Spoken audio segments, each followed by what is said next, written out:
আপনি কি জানেন গলায় তুলসী মালা কেন ৩ প্যাচ পড়তে হয়? যদি না জেনে থাকেন ভিডিওটির মাধ্যমে জানতে পারবেন।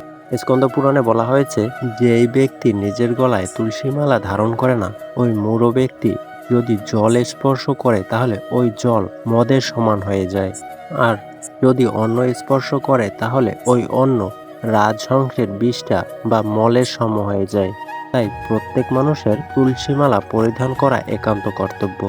পদ্মপুরাণে বলা হয়েছে যখন কোনো মানুষ গলায় তুলসী মালা ধারণ করে স্নান করে তখন ওই তুলসীকে স্পর্শ করে জল সর্বাঙ্গে স্নাত হয়, ওই ব্যক্তির এই পৃথিবীর সর্বতীর্থ স্নানের পূর্ণফল প্রাপ্তি হয়ে যায়। শ্রীল ব্যাসদেব পদ্মপুরাণে এই সত্য লিখেছেন, এতে কোনো সন্দেহ থাকতে পারে না। এইবার তুলসী মালায় কেন ৩ প্যাচ দিয়ে গলায় ধারণ করা উচিত তা নিয়ে আলোচনা করা যাক। শাস্ত্রসম্মতভাবে গলায় ৩ প্যাচ দিয়ে তুলসী মালা ধারণ করা কর্তব্য, কারণ স্মৃতিশাস্ত্রে ৩ প্যাচ দিয়ে তুলসী মালা ধারণ করার কথা উল্লেখ করা হয়েছে। ৩ প্যাচ দিয়ে তুলসী মালা ধারণ করার সময় ৩টি প্রতিজ্ঞাবদ্ধ হতে হয়।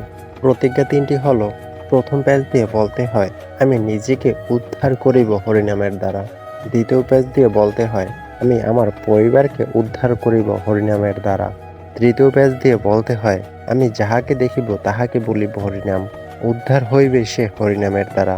তুলসীমালার প্রথম প্যাচে নির্দেশ করে সম্বন্ধ তত্ত্ব, অর্থাৎ জীবের স্বরূপ হয় শ্রীকৃষ্ণের নিত্যদাস। কৃষ্ণের সঙ্গে যে আমাদের নিত্য সম্বন্ধ রয়েছে সেই সম্বন্ধকে স্মরণ করে গভীর প্রেমে বন্ধনে আবদ্ধ হতে হবে। তুলসীমালার তৃতীয় প্যাচে নির্দেশ করে অবিধেয় তত্ত্ব, অর্থাৎ কৃষ্ণের সঙ্গে যে একমাত্র সম্বন্ধ রয়েছে তাকে পাওয়ার একমাত্র উপায় হলো ভক্তি। সমস্ত বৈদিক শাস্ত্র তাই ভগবত ভক্তির পন্থাকে অবিধেয় তত্ত্ব বলে বর্ণনা করা হয়েছে। তাই এই তুলসীর দ্বিতীয় প্যাচ দিয়ে আমি যেন সেই ভক্তি লাভ করতে পারি। তুলসীমালার তৃতীয় প্যাচে নির্দেশ করে প্রয়োজন তত্ত্ব, সমস্ত জীবের একমাত্র প্রয়োজন হলো কৃষ্ণ প্রেম লাভ করা।